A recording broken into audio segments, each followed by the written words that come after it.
Derrière l'un des noms les plus connus au monde se cache en réalité une formule commerciale bien précise.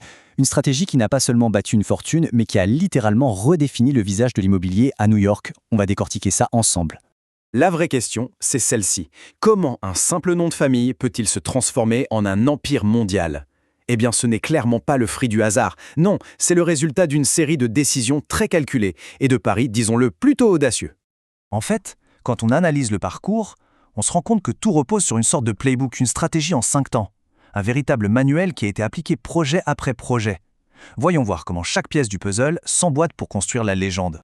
Bon, le premier acte, et c'est sans doute le plus fondamental, ça a été de changer complètement de terrain de jeu. L'idée, ce n'était pas de faire mieux, mais de faire totalement différemment. Et là, la rupture avec la stratégie familiale est totale.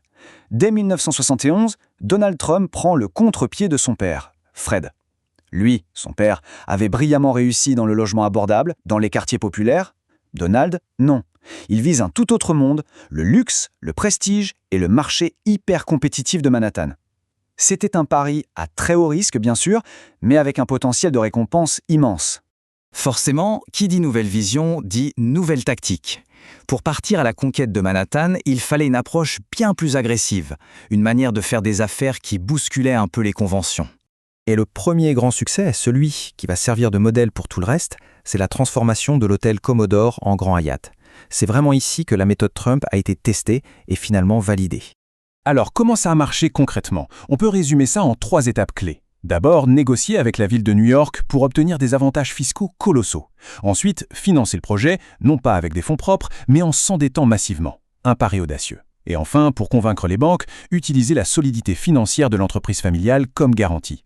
Pour qu'on se rende bien compte de l'ampleur de la négociation, il faut retenir ce chiffre. 40 ans. C'est la durée de l'abattement fiscal obtenu pour le projet Grand Hyatt. Un accord tout à fait exceptionnel qui a rendu le projet viable et extrêmement rentable. Ok, une fois la méthode financière en place, il fallait passer à l'étape d'après.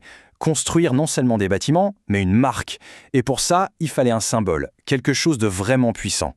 Et ce symbole, ce sera la Trump Tower, inaugurée en 1983 sur la prestigieuse 5e avenue.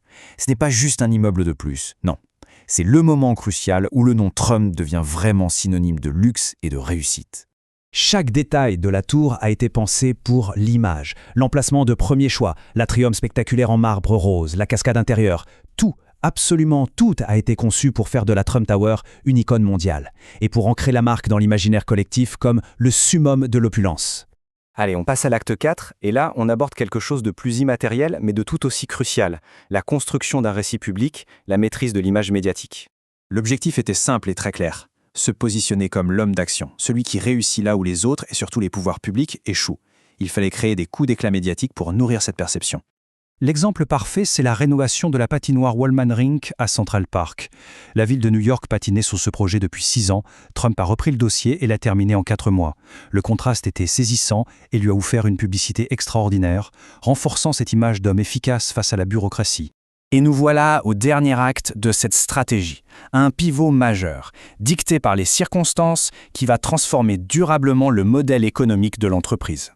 Pour bien comprendre ce changement, le contexte est essentiel. La crise financière des années 90 a frappé de plein fouet le marché immobilier et elle a mis en lumière les risques énormes liés à la construction et à l'endettement. Il fallait trouver un moyen de réduire ce risque. Et la solution, c'est ce tournant. Au lieu de rester un constructeur qui prend tous les risques, il devient un donneur de licence. L'idée est simple.